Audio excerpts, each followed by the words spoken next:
New information has been released about the NATO war in Afghanistan. According to a study by the Watson Institute, which is a part of the University of Brown, Afghanistan's rising civilian death toll due to airstrikes 2017 to 2020 reveals that more civilians died in 2019 from airstrikes than at any point since the beginning of the war in 2001, according to this report. In 2019, airstrikes killed 700 civilians, more civilians than in any other year since the beginning of the war in 2001 and 2002.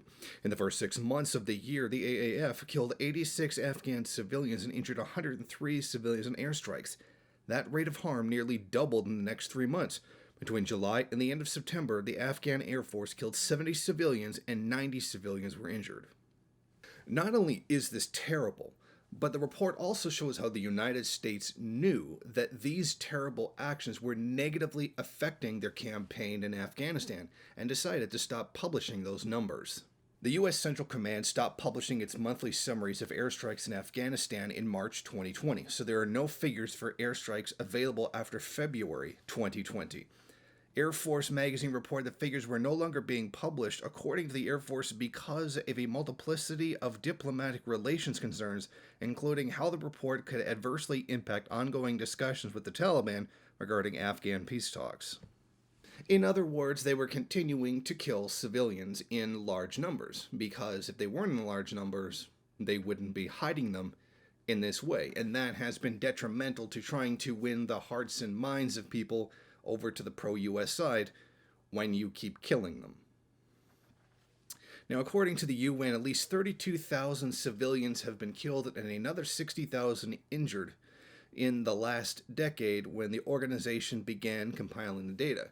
However, once we consider all forms of death in Afghanistan as a result of the US invasion of the country, we find it close to 1.6 million people that have died as a result of that conflict.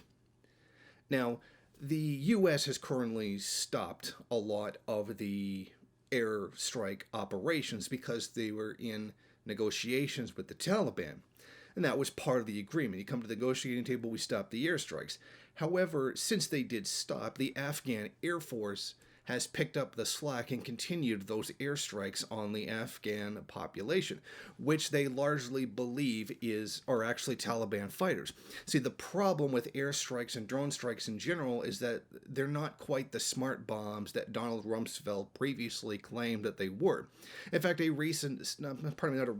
past study showed that during the Obama administration, 93% of the casualties as a result of drone strikes were actually civilians that were not part of the conflict whatsoever. And this markedly shows the cold-blooded indifference that the United States has towards the victims of imperialism.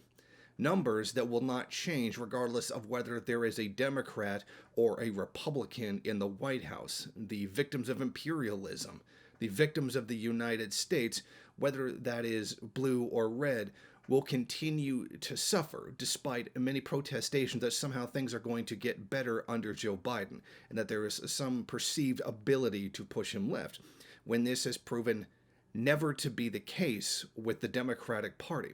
Well, this certainly does show that under the coming reign of Joe Biden, we cannot expect to see any difference in the suffering of the Afghan population, as the Democrats have demonstrated that they are as completely cold-blooded and monstrous towards the lives of third world people, in this particular case, Afghanistan, as the Republican Party has always been. Thank you for watching. If you like this program, then please head over to my Patreon page and set up a monthly donation.